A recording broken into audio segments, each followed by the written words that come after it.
Tim's kinda dumb, let's help him get smart. It's time to teach Tim stuff. Welcome to Time to Teach Tim. I'm here with Johnny O'Keefe. Johnny, what are you going to teach me today? I figured I'd teach you the only thing I actually know about, which is the Marine Corps. Oh, hell yeah. Oorah. Yeah, hoorah. Do you know anything about the Marine Corps? No. You know anybody in the military or was? Not off the top of my head. Not like in my family. I think my grandpa was in a war. Okay, yeah, the old war. I'm sure he fought very hard, but I don't know which one. Gotcha. So yeah, so that's my that's what I figured I could teach you a little bit about today. So Growing up, did you always want to be in the Marine Corps? yeah, so my dad was a Marine officer. My grandfather was a Marine in World War II. All So right. maybe that's the war your grandfather was in. How old's your grandfather? Or how old was he? Is he still living? No. No. He was old. He was like he was an old guy. All right, not running a lot. A lot of information. Oh, man. God. That's so yeah. anywhere from World War II to Korea, possibly. All right. All right. Yeah. I mean, I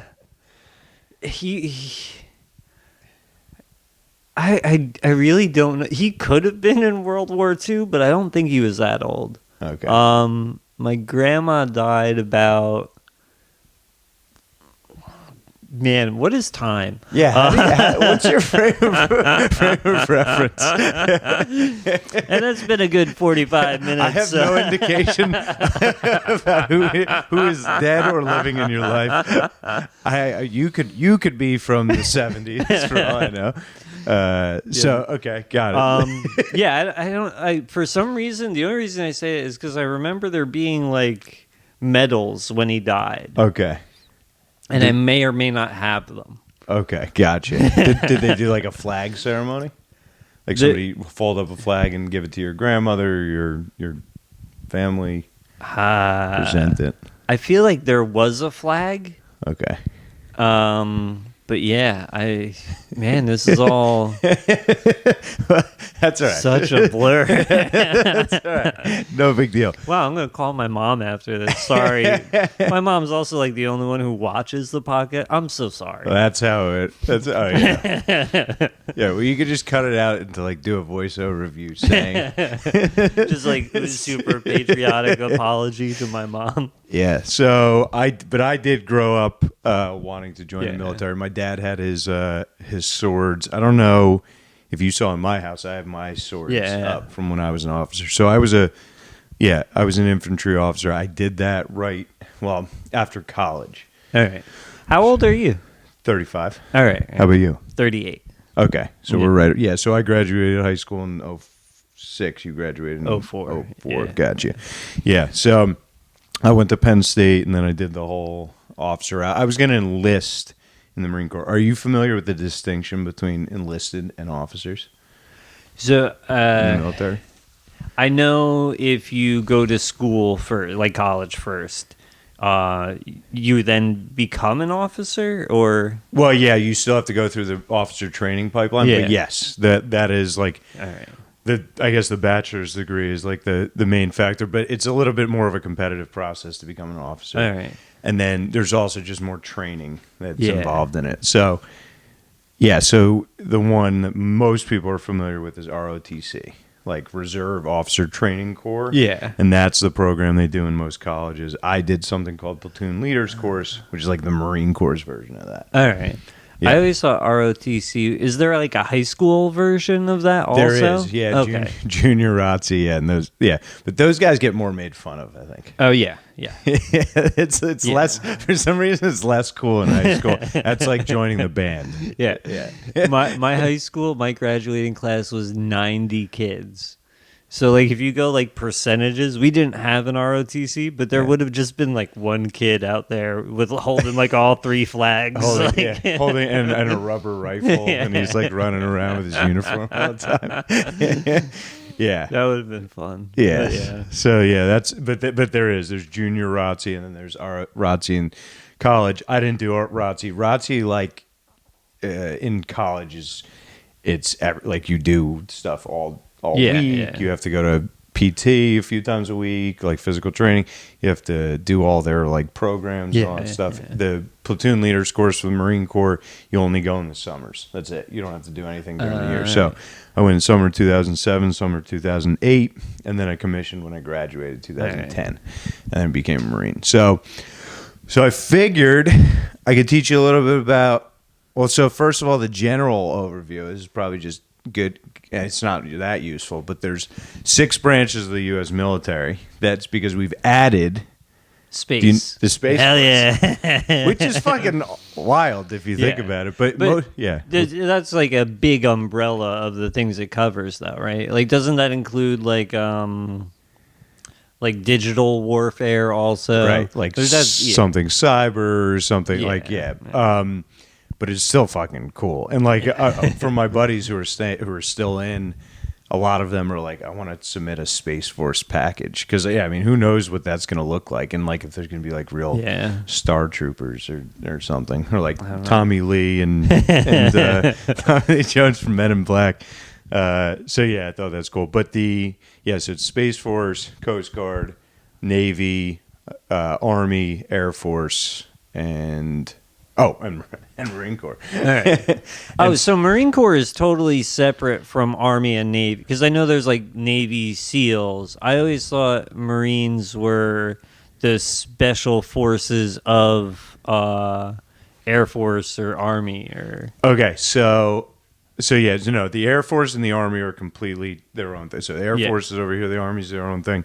Then there's the Department of the Navy, and underneath that umbrella is the Navy and the Marine Corps. Right. And so the Marine Corps is what you call special operations capable. It sounds a little bit cooler than it is, to be perfectly honest, because there's special forces and then there's special operations. And special operations, like there's certain missions we do that are like kind of cool, but some, like if I'm being perfectly honest, there's some Marines who will say like, oh, I was at a special operations unit, because they know most civilians don't know what that means, and it just makes them sound more badass. Hell yeah. So like, special spec ops or something like that. But the reality is like, you're just a Marine infantryman in most of those cases. It's like when you say you're a touring comedian, but you've been to like Connecticut. It's touring. Right. They have me down in South Jersey sometimes. But actually it's funny because that was one of the things that the Marine Corps, I guess just the military in general, like there are a ton of parallels between like the hierarchy in comedy and the hierarchy in the military. Oh, really? Yeah, and I liken, okay, so becoming a Marine, like the selection process, trying to get into boot camp and all that stuff, like is like the pledge. That's like the equivalent of being an open micer. Like you're not a comic just yet. You're really working on it. But nobody's paying you to do it. So like you really have to put in your time. You have to pay your dues. You have to decide like, oh, is this really what I want to do? You get hazed a little bit. You get a little bit of like a taste of what it's like, and you go up and you just like take your lumps and you train. You get in good shape and that sort of thing. And then like the Marine Corps version of this is, okay, we'll have you at boot camp. You can go to boot camp. The comedy version of this is like, okay, I'll start putting you on shows. Like your first couple bookings and that sort of thing. So like that's where it starts. So like the Marine Corps rank structure. So an enlisted Marine, the lowest is like the PFC, private first class. All right. Okay. And that's in the Marine Corps, every Marine is trained to be a rifleman. And then, so like everybody knows how to shoot, move, and communicate. So like no matter what you do, whether you're going to go into supply, whether you're going to be a cook, whether you're going to be a logistics officer, whatever, you have to get like basic infantry proficiency. So that to me is like, just hitting every open mic and like learning how to write one joke. Rather than just like, whatever. So like if we book you, you can do your job. You can do 5 minutes of material. At a minimum. You might not all be good, but you know how to do it.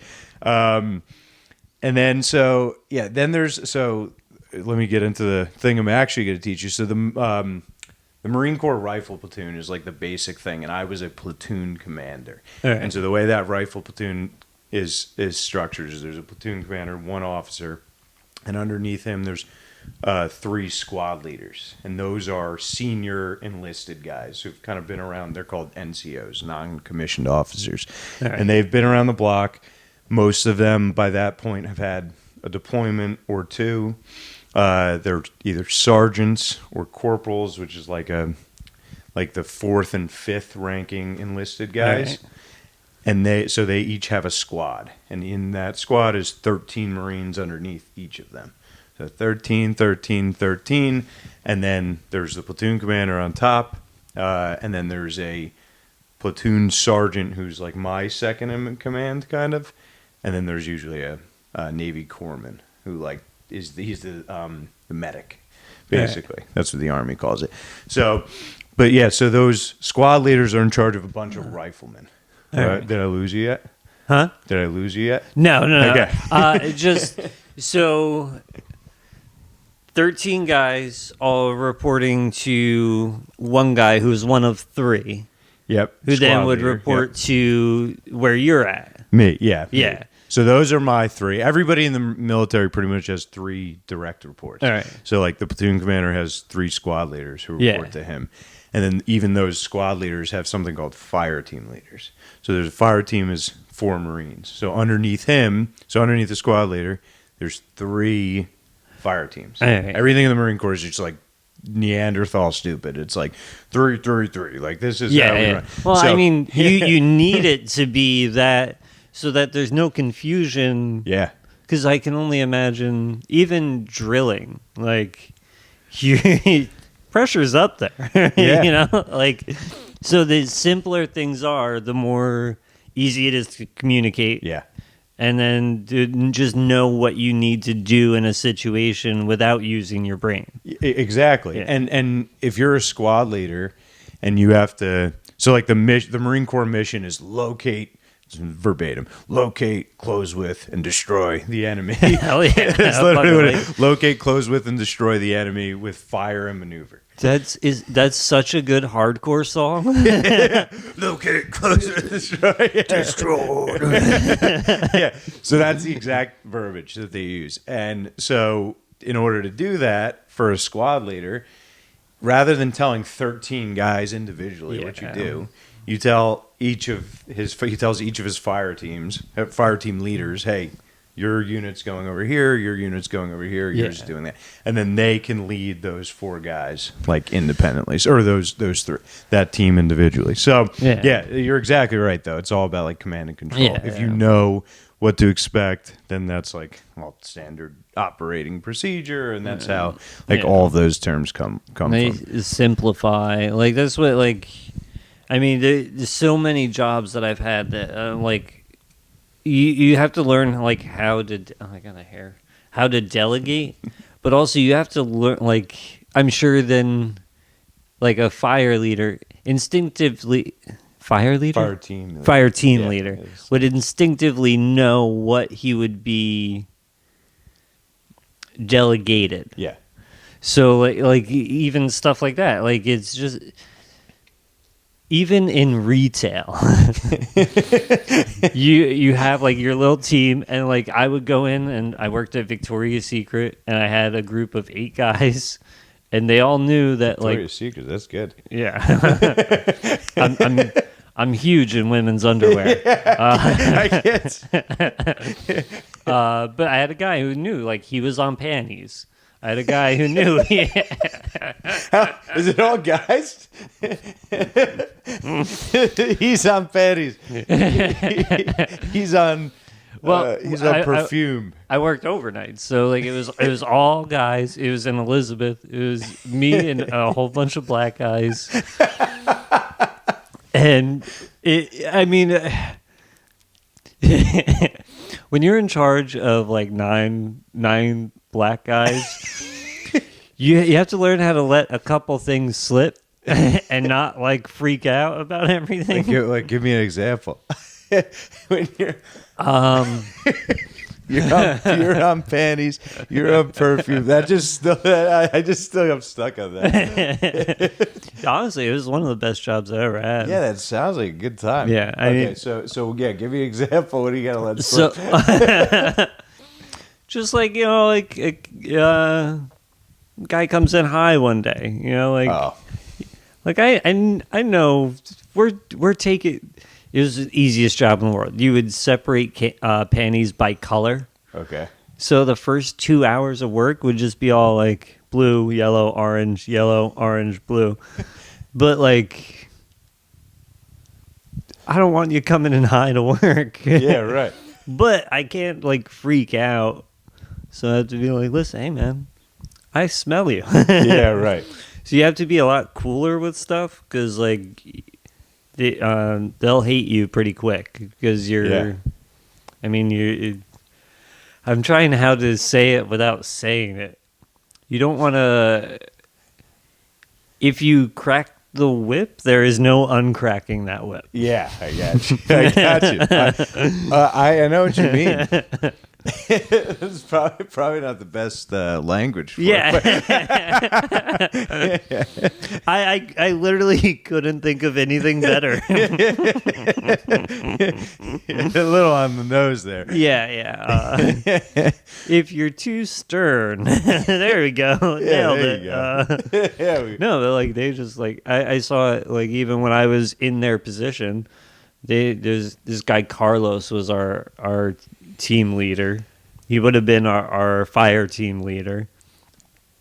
Got no respect because he was a hard ass. Oh yeah. And he wasn't like part of. It was very obvious. And so like he would play his bachata, like reggaeton kind of music all the time. Okay.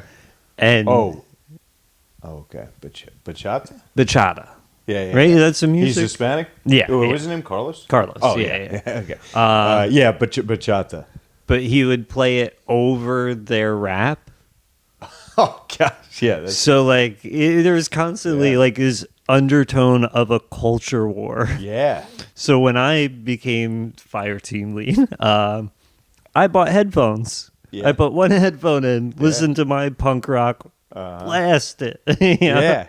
You know what's funny though? It's like, just on that topic, it's like we take for granted, like now, like the undertones of almost everything is like race and it's usually like rooted in like white people being racist or something like that. But like my wife's Puerto Rican and I've now like been around Latin culture for better part of 10 years now. And like, there is way more of a cultural undertone in like within like the Hispanic communities, even again like Puerto Ricans and how they feel about Dominicans and Dominicans and how they feel about Cubans and then whatever and it's like there's all these well no, they're not even unspoken about. Like we're tiptoeing around everything, but they'll just flat out be like, oh yeah, Dominicans are this. Oh yeah, Peruvian man, you can't be with them. They're cheaters. Like it's so in your face. And then for me, it was like this thing where like I felt like it took a while, but I feel like a part of the respect I've earned in my wife's family is that they talk shit about white people like I'm not white people. That is the ultimate form of respect. Yeah, exactly. Yeah. That and when I got accepted into my Dominican barbershop. That was huge. When they started giving me the fist bump, like going around, I was like, that's when I started buying nicer sneakers. They started charging you the actual rate. Yeah. It's $75 haircut a prior. I was like, oh, why'd you guys drop it by half? Because you're one of the good ones. Yeah. But that's the thing. When Asian hate was going on, everyone's like, stop Asian hate. I was like, well, tell the Asians to stop hating the other Asians. Yeah, exactly. They're right. They're worse. They're way worse. Yeah. The Filipinos don't like the Korean. It's just crazy. Yeah. So that is the funny. And that's like what I find amusing about like I don't like to overuse the term wokeism, like because like I get what's happening, but at the same time, like I get like ultra progressive people, white people who like haven't experienced. Yeah. You can tell who doesn't have a lot of cultural diversity in their life, but then they sit at their cocktail parties and they talk about it. I'm like, oh no, you don't understand Latin people at all. No, you've no clue what you're talking about. Yeah. So yeah, it's interesting. But that's what, like, I mean, all branches of military are pretty diverse. If I'm not right, I'm correct on that? No, 100% right. Yeah. Yeah, I mean, my platoon we had a guy who was born in China. We had a guy from El Salvador and Mexico. We had multiple guys from the Bronx. I mean, black, white, Asian. I mean, everything you can think of. Yeah. I would actually say I had less white guys in my platoon than anything else. Yeah. So, it's probably like a mix, but there's definitely like Midwest Kentucky and Alabama or whatever. Wisconsin, whatever random stuff, but yeah, there's a lot of different walks of life. Yeah. But I remember one time somebody said to me that this was the most offensive thing I ever heard. Like, he told me I had a limited worldview because I'm a white man and whatever else, and I was like, how fucking dare you? I was in the military, like, and you have no idea how intrusive the military lifestyle is. Like, you are responsible for your platoon in everything that they do. It's not just like whether or not they can do their job. Like, when they go home at night and they have problems, and they have so many problems, the platoon commander is the first guy to get a call. And if they go and get a DUI or a domestic dispute, or they get arrested over the weekend, like, that's not just like, oh, it happened and like let it go. No, like, the platoon commander has to have a talk with the next guy in the command and all this stuff, and you get in trouble for the stuff that they do. So you're very much involved in their lives. So yeah, I was offended by it because it's like, I've worked with guys from every walk of life, every socioeconomic status you could think of, guys who come from like really shitty situations and upbringings. And then I went overseas and I was in 13 different countries. I trained with foreign militaries and all that stuff. It's like, meanwhile, like, the person who said this to me, like, grew up in a white town and went to a white college and then went into finance, worked with all white people, and it's like, oh, okay. Yeah, but I'm the one with a limited worldview because you read more books. Well, I used to pick up coke in Harlem, so yeah, exactly. Yeah. So anyway, also I should note, I just remembered I do know somebody in the military. Your dad. Me, actually. I forgot. No, shout out Brandon, my cousin. He's in the Navy. Okay, Brandon. I only remember that because at the time he had a wife and a kid, and he was nuclear sub going out for like, I think it was 3 months. And his wife was freaking out that he didn't leave her the credit card, that he had the credit card on him. And meanwhile, they're like on the submarine.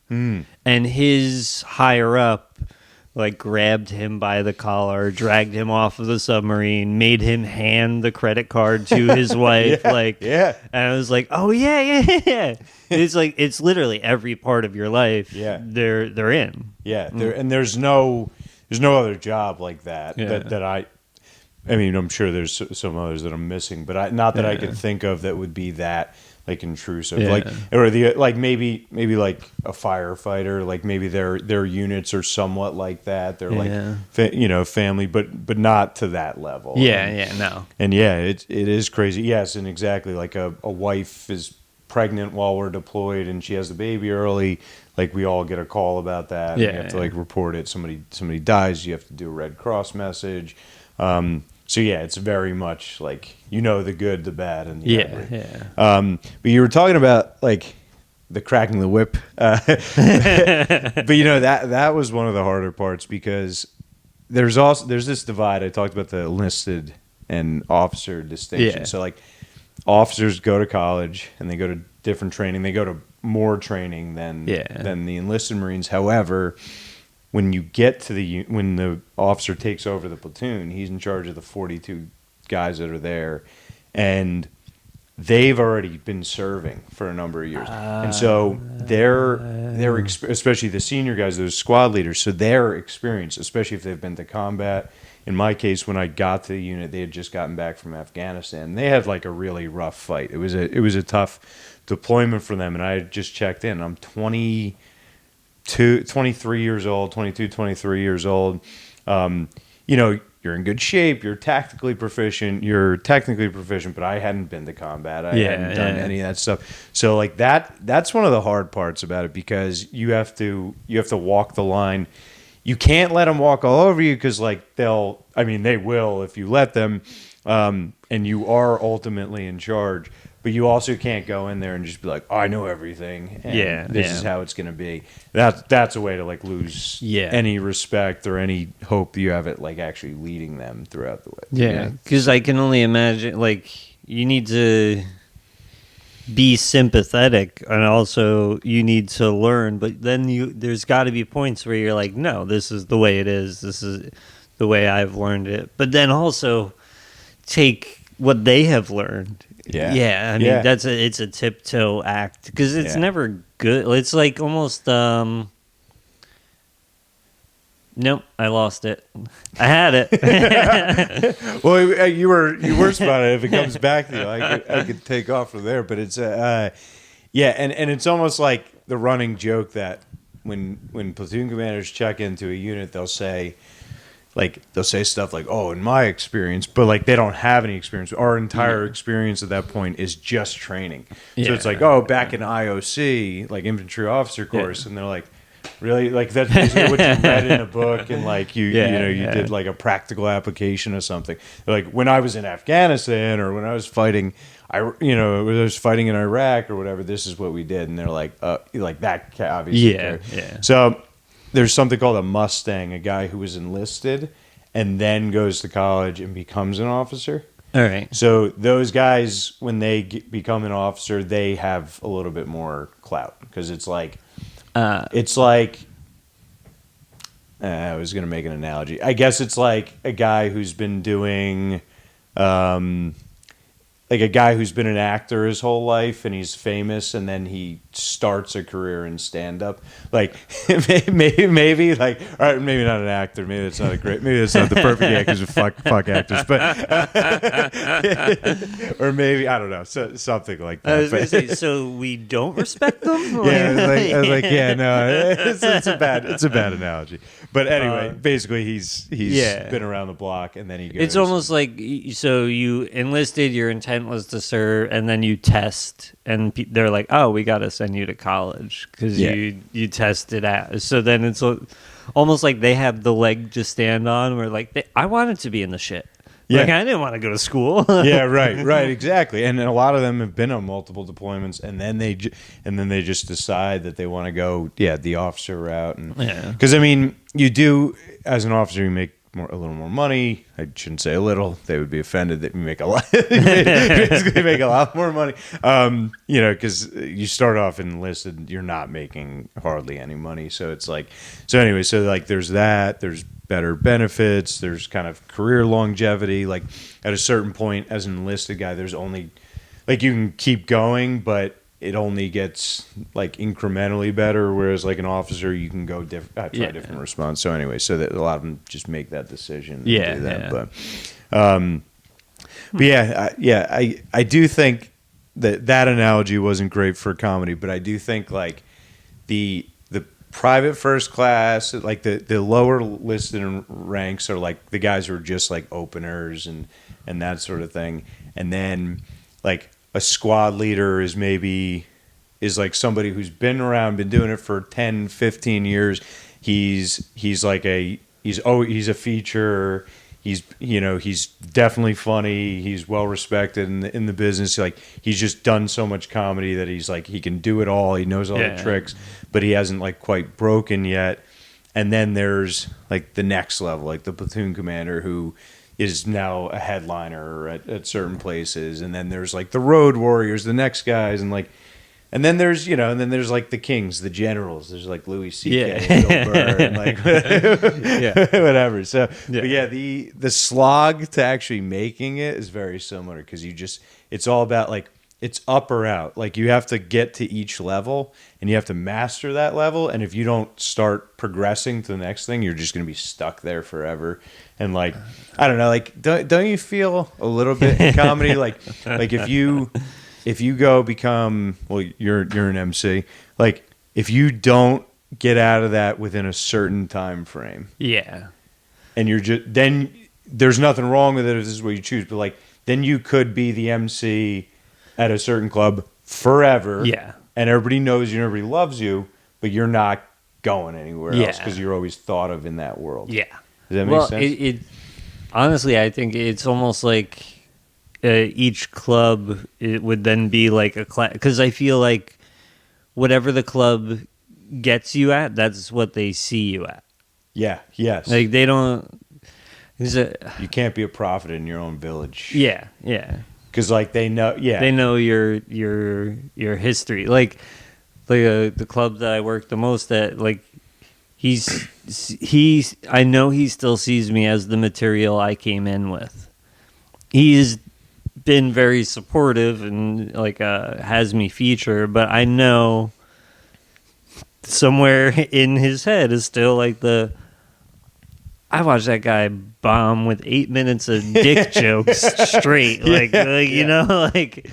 Yep. So like I always like whenever like I'm sending stuff out, I always say that I'm a feature. I never ask for MC work because I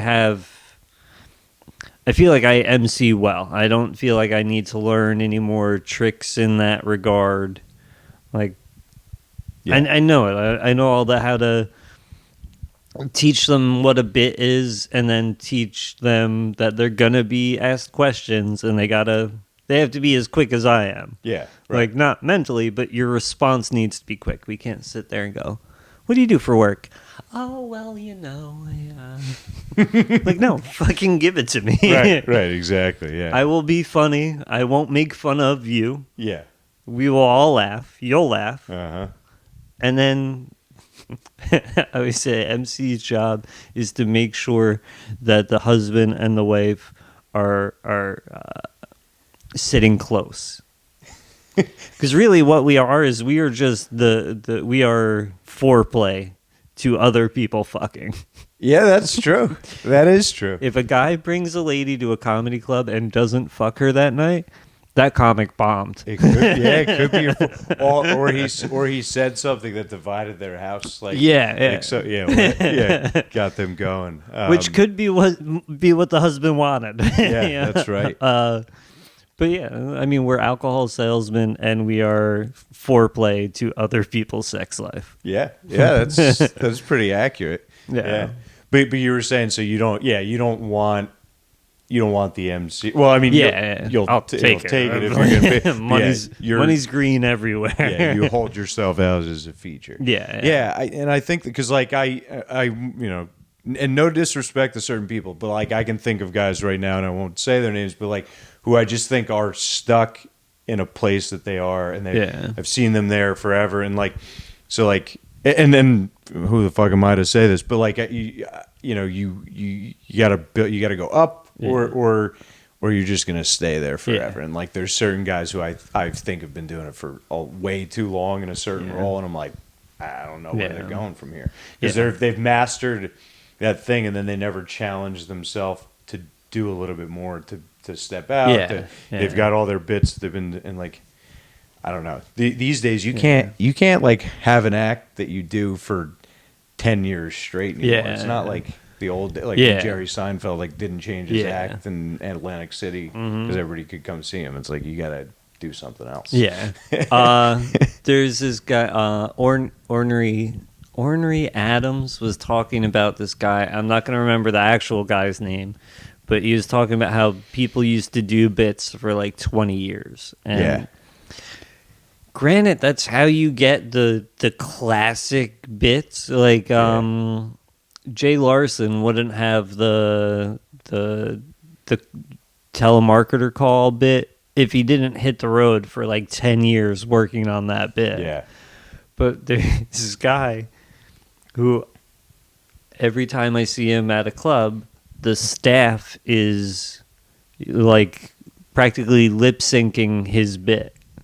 Oh, yeah. And like, granted, it's funny as fuck. If Yeah. it's the first or second time you're seeing it, hilarious. Yeah. Third time? Yeah, right. the only exception to that is Clay. Like with the nursery rhymes. Like those are still funny when I hear them. And then there's certain. I mean, I guess like I've watched certain guys' specials so many times that they remain funny because they're just such like rich premises or whatever. But for the most part, it's like you can't hear the same stuff. You know, it's. I mean, I kind of like that things are a little raw and unfinished. It's almost like, do you like the album version or do you like the live version? Yeah. You know, like when things are, you're still figuring out the bit. Mm-hmm. Sometimes, like, especially the way people write now is a lot more on stage because there's a lot more stage time. Yep. Like, I have this one tag that is the perfect completion for a joke. And sitting down and writing, I never would have thought of it.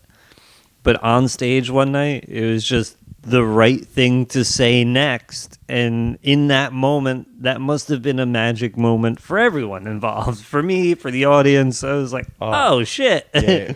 And you happened upon like an awesome fucking bit. Yeah. That's awesome. And like, granted, I've done that. It was just a tag. It wasn't a full bit. But I've done that tag to that joke a couple times, and it's not the same as it was that first. I don't know what the magic is, but it's not. It's here. It was there the first night. Like, you know. Like, Well, I think that's the other thing too that you were saying, like writing live, where stand up and just comedy in general has become so consumed by so many different people now. Like, and like, I think I was talking to you some other time about like how some people are like self-proclaimed comedy snubs. And and like what? But at the same time, some people are just such genuine comedy fans that like they even appreciate now a comic working through stuff. And to the point where like they get excited, like. You've seen it probably a million times, but a comic would be like, "Hey, you guys mind if I try some new stuff?" And like the crowd goes nuts, and then they like it, and especially if it's good, they're like, "Yeah, this is really good." I've seen some guys like Jeff Asmus was at the dojo, and I think he's so funny, and he's a killer. And he did his first 20 minutes. I think he had 45 minutes an hour or something. His first 25 minutes was all new, and he just had he brought his notebook on stage, which is like again, like back in the day, nobody would really do that. But you know, he brings his little notebook, and the way he just like riffed all of it, and all of it killed. It was just unbelievable, and people just love that. They appreciate it because they're like, oh, because you just have to. If you're gonna be that guy or a headliner, you have to produce so much stuff because they expect you to put a new hour out every year.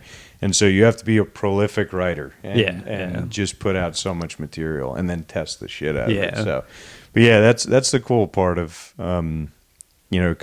Do you think it's a little saturated though because of that? Like because there's so much shit and there's so many takes on all the things now, or no? Kinda. I mean, it's. I don't think it. It's more popular than it's ever been, I think. I mean, I wasn't around in the 90s, but I think it's more popular now than even in the 90s. Mm-hmm. And audiences, like coming out of COVID, we were so starved for a night out. Mm-hmm. Like, it was so funny. People coming out of COVID, there was more fights in comedy clubs than there ever was before. Because this one guy called it COVID muscle. Oh, yeah. Everyone was sitting around just like, fuck, I want to hit somebody. And everyone was angry, and they came out and they had a couple of drinks, and they just fucking... loose. Yeah, I can see that. But I don't know. Saturated is interesting. Saturated is an interesting word, because I will say sometimes I see shows and I'm like, does that really need to be a show? And then other times, like a TV show.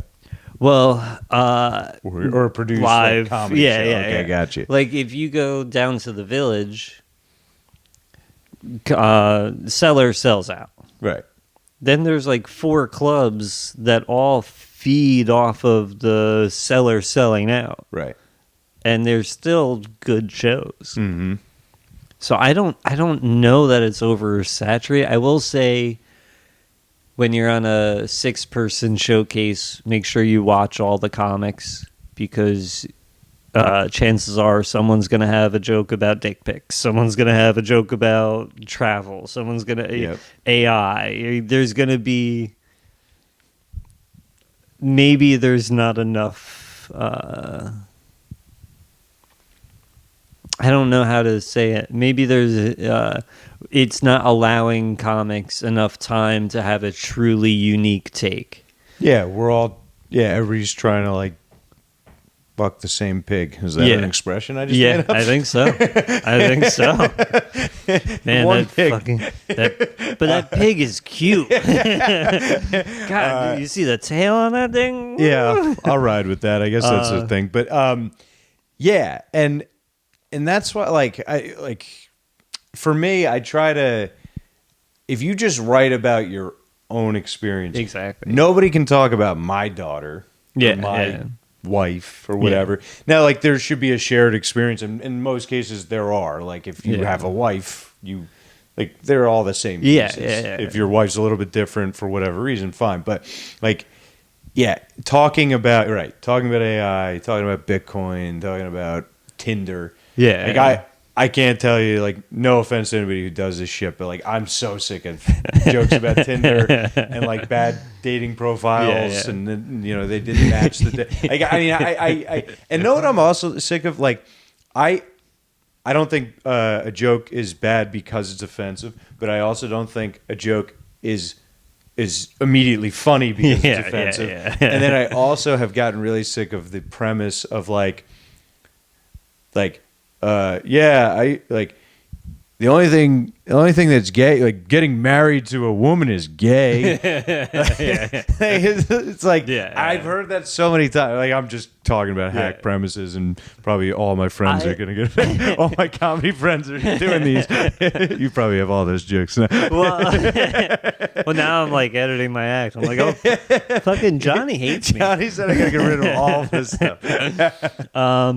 No, I was talking with Danny Braff about, I want to say like 2 years ago, and he was talking about a rainbow toilet seat or something. I forget what we were talking about, but a girl had done something, and I was like, yeah, duh, girls are gay. And I thought for a moment I had come up with girls are gay. I took my pen and I wrote down. I was writing furiously, but then like I realized, I was like, oh, I've heard this joke before. I've heard this, like, and not that exact, but Some premises. version of it. There's not enough. I will say that. Like, I saw a commercial for Uber Teen. Uber Teen. Yeah, I picked up my pen. I was like, oh baby. There's something about that, but somebody did it. Well, it's only a matter of time. Like, it's, do I have a teenager? No. Do I take Uber? Not really. I drive. What the fuck? Am I a pedophile? No. Yeah. Those are the only 3 people who can write about this. What am I? Like, it was I was like, I'm just going to leave it on the table. Yeah. It's not me. But, yeah. Sometimes you think you've got this secret sauce, and then it's just like, I've diverted us from our main topic. You said this might happen, but we don't. I mean, have you learned everything you need to know about the Marine Corps? I think so. Well, like, what was your experience with the Marine Corps? Because I that's the one thing I will say, that most, like, I've had a couple of friends in service, and they've all come out with a little bit different of a take of it. Yeah. I loved it. My best friends in the world are either currently still in, or I keep in close contact with them. It is it's a different level of brotherhood. So like I have my best friends that I grew up with. I'm super tight with some of them. They live nearby, and so like we have that kind of bond. But it's a totally different experience with those guys that I served with. Yeah. And then even like the guys who I led and was in charge with, like I keep in touch with a lot of those guys. So like the Marines themselves are just, I have a special place in my heart. That was like cool. They're also like all freaks and weirdos. Like, like, but I just want to make sure that it's still going. Sorry, didn't mean to cut you off. Oh, you're good. Sometimes it shuts off on me. Yeah, it's good. Okay, cool. Yeah, I mean, and Marines are some of like the weirdest people you'll ever meet, and like you talk about like the gay thing, like they're the most homoerotic bunch of straight guys you'll ever meet. Like we used to do inspections, like, again, intrusive. Like we had to do, I don't know what it was, monthly inspections, weekly, and you would go through the rooms and like before Marines in one room, and you would find like dildos and fluffy handcuffs and all types of weird shit, like thongs and like, but it's like, and then like all like they got all these problems. They're coming home with STDs and all this stuff, and they get arrested and they do like really bad things on the weekends, but then they come on Monday and they do their job mostly really well. So like it was a life-changing experience just to like get to know people like that, like from, again, every walk of life. And then like, the special thing that lingers is like there's so many of these guys who have like a lot of mental health struggles. And so I try to keep in touch with as many as I can, and like at a minimum let them all know like I'm still around, because like military suicide rates are like through the roof. So that's like always the thing. Like once you get out, you're always like, you're just hoping you keep in touch with as many of these guys as you can, so nobody does something, whatever. That they're gonna. Well, it's the thing too. Like, I mean, there's nobody like So through my progression with therapy, and I've learned that my memories are isolating, because I'm the only one who has my memories, and especially something with post-traumatic stress, something that replays over, that weighs heavy on. It's so it's almost like the memory itself puts walls around you and everyone else. Wow, that's true. I've learned through going through everything that I've gone through, the more people that I tell about that, the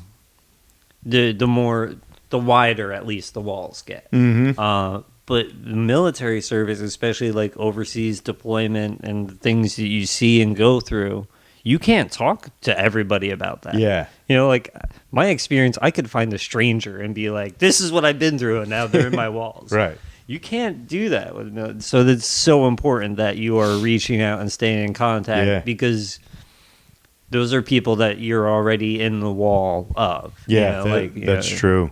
Yeah, that's a really good synopsis of it, that it is isolating. And like even my little piece of it, like just getting out and transitioning out, and that's like I said, like my friends were always there, my family was always there, but they didn't go through it. And so like when you get out of the military, you feel, at least for the first few years, I felt like a total fish out of water. Everything I tried to do, I was like it's just really hard to explain, but like you don't feel like you fit in many places.